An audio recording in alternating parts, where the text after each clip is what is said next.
Hello everyone, आप सबका फिर से स्वागत है हमारे चैनल पढ़ाई विद फन पर। तो आज की इस वीडियो में हम डिस्कस करने वाले हैं आपके लेटर ऑफ प्लेसिंग ऑर्डर के बारे में। तो जैसे कि सीबीएसई ने सैम्पल पेपर रिलीज किया था इंग्लिश का, तो उसमें जो आपका राइटिंग सेक्शन है वो आ रहा है आपका 5 मार्क्स का। तो उसमें या तो आपको एक एनालिटिकल पैराग्राफ दिया होगा या तो एक फॉर्मल लेटर दिया होगा। तो आपको दोनों में से कोई एक करना होगा। तो आपका जो फॉर्मल लेटर है उसमें आपको इस बार 2 तरह के लेटर आने वाले हैं, दोनों में से कोई एक आएगा। एक तो लेटर ऑफ प्लेसिंग ऑर्डर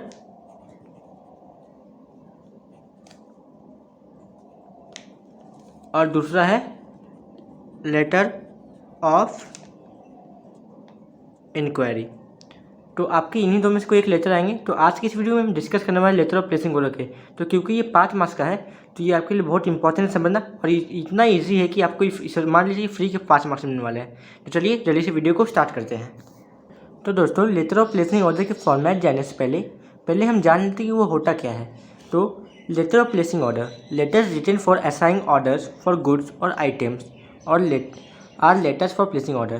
तो जब भी हम कोई लेटर लिखते हैं किसी दुकानदार को या फिर किसी भी कंपनी को कोई भी ऑर्डर देने के लिए, किसी सामान का ऑर्डर देने के लिए, कोई भी चीज़ का ऑर्डर देने के लिए, उसको बोलते हैं letter of placing order.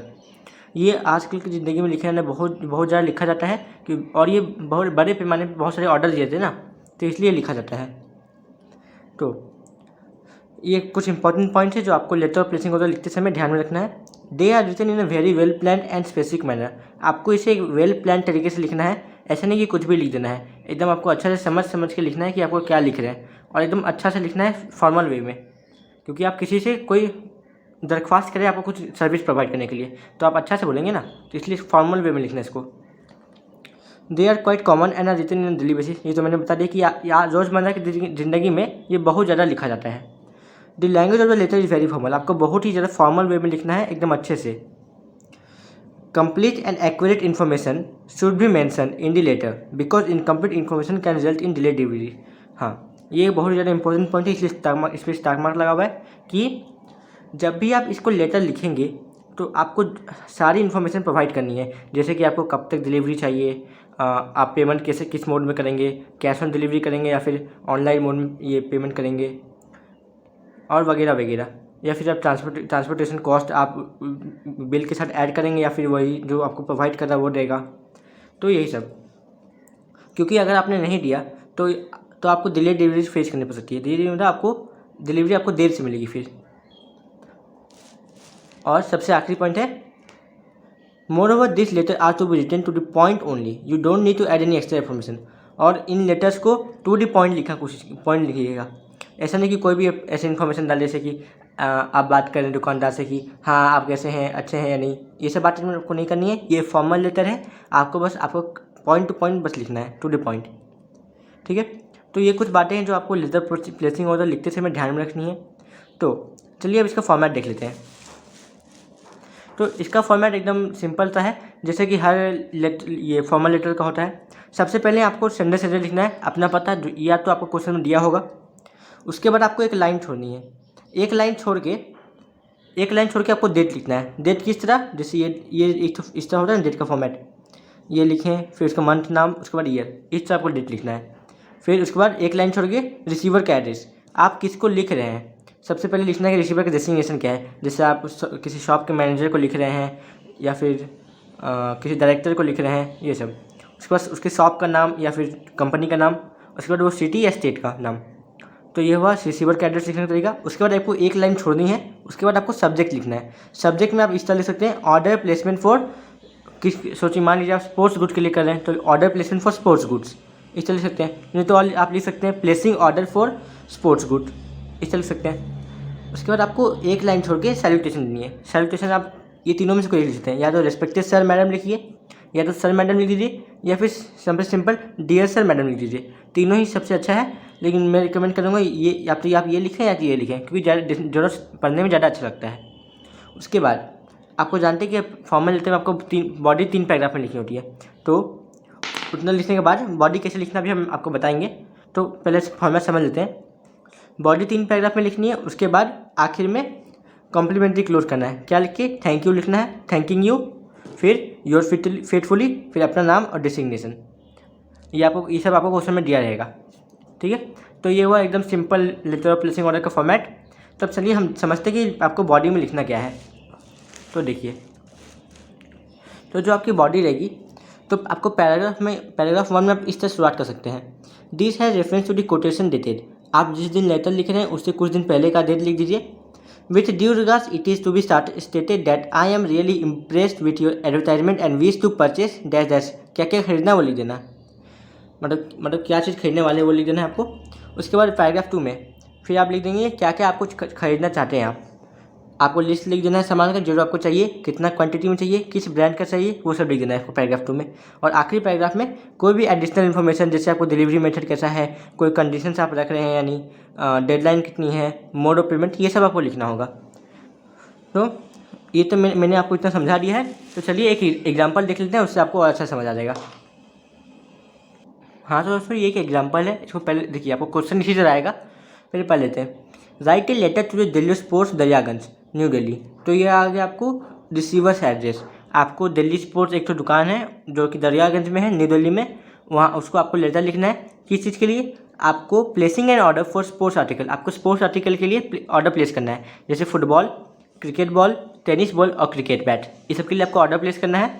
To be supplied to your school. तो आप किससे लिख रहे हैं? आप स्कूल से लिख रहे हैं, तो आप स्कूल, अपने स्कूल की जगह कोई भी नाम लिख सकते हैं। और sign is yours Ravi Raveena sports secretary.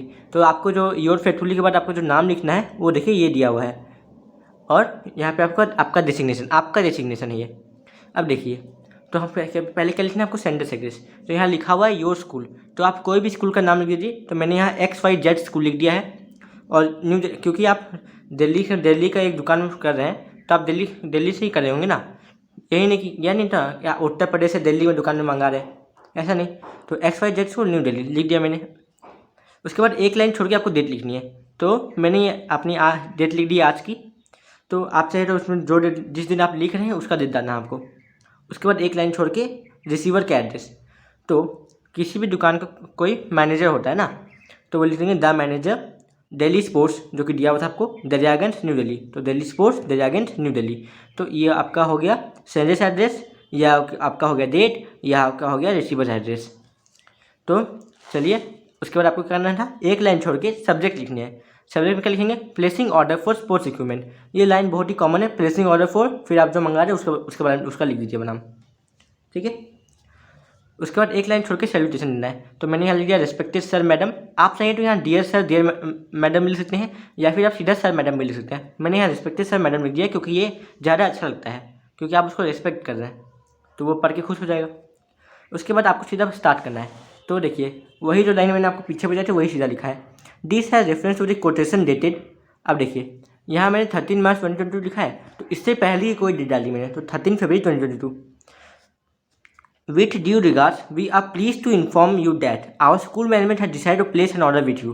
कि हमें आपको बताते हुए बहुत खुशी हो रही है कि हमारे स्कूल का जो मैनेजमेंट है उसने ये तय किया है कि हम आपके दुकान से एक ऑर्डर प्लेस करेंगे, ठीक। उसके बाद इतना लिख दिया आपका इंट्रोडक्शन। फिर सेकंड पैराग्राफ में आपको लिखना है कि आपको क्या क्या मंगाना है। तो इसके बाद लिख दीजिए kindly send the following items at the above address. कि कृपया करके हमें ये सब दिए हुए सामान हमें ऊपर लिखित एड्रेस पे पहुंचा दीजिए, ठीक है।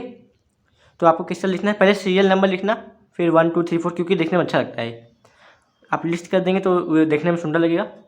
और उसके बाद नेम ऑफ दी आइटम्स, आप क्या क्या मंगा रहे हो लिख दीजिए। जैसे हमें क्वेश्चन में दिया हुआ था, देखिए football, cricket ball, tennis ball और क्रिकेट बैट, ये दिया हुआ था, तो वही सब मैंने लिख दिया है यहाँ पे। देखिए football, cricket ball, tennis ball, cricket bat, फिर आपको लिखना है क्वांटिटी। तो ये आप रैंडम कोई भी वैल्यू डाल सकते हैं। इतना लिखनी है तो आपको 2 पैराग्राफ हो गया है। अब आपको आखिरी पैराग्राफ में क्या करना है? आपको कंडीशंस लिखनी है कि आप क्या क्या कंडीशंस रख रहे हैं। जैसे all the item should be in good condition, well bound and packed properly. ये तो आप जैसे कोई भी दुकानदार से बात करते हैं, नहीं बोलते हैं ना कि सारा सामान अच्छा होना चाहिए, अच्छा से पैक करके दीजिएगा। तो वही इसमें लिख दिया है कि सारे जो सामान आप भेजेंगे वो अच्छा कंडीशन में होना चाहिए, अच्छा से बंधा हुआ रहना चाहिए, और deliver within a week, और 1 हफ्ते के अंदर आ जाना चाहिए, ठीक है। ये लिख दिया। उसके बाद आपको लिखना है the payment will be made by cash once the item reach us. तो फिर आपने लिख दिया कि पेमेंट आप कब करेंगे? जब आपको वो जो आपका डिलीवरी है वो आपको मिल जाएगा, तो आप कैश में करेंगे, कैश ऑन डिलीवरी करेंगे। तो ये आपने लिख दिया। उसके बाद लिखना है any damage during transportation would be your responsibility. फिर आपको लिख देना है कि अगर ट्रांसपोर्टेशन के समय कोई भी सामान में खराबी हुआ तो वो हमारी जिम्मेदारी नहीं होगा, आपका जिम्मेदारी होगा, आपको लौटाना होगा। बस ये आपको लिख दिए। कंडीशन बहुत सिंपल ही अपने मन से आप लिख सकते हैं, तो ये सब कंडीशन आप लिख सकते हैं।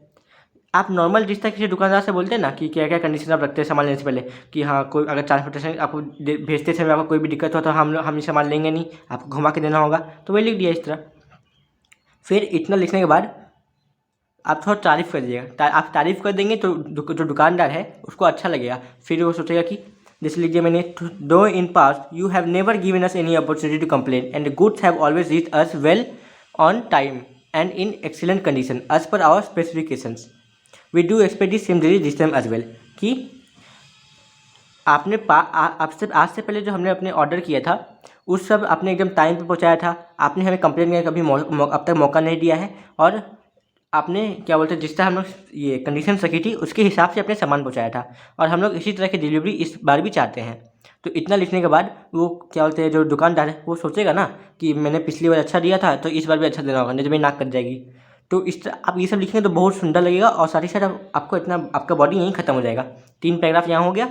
उसके बाद आपको क्या करना है, कम्प्लीमेंट्री कॉस्ट कैसे लिखना है आपको, पहले लिखिए थैंकिंग यू योर फेटफुली। आपका नाम दिया हुआ था ऊपर रवि या नवीना, तो आप लड़के हैं तो रवि लिख लीजिए, नहीं तो लड़की है तो रवीना लिख दीजिए, और लास्ट में आपको दिया हुआ था आपका डेजिग्नेशन क्या है, आप स्पोर्ट्स सेक्रेटरी अपने स्कूल के।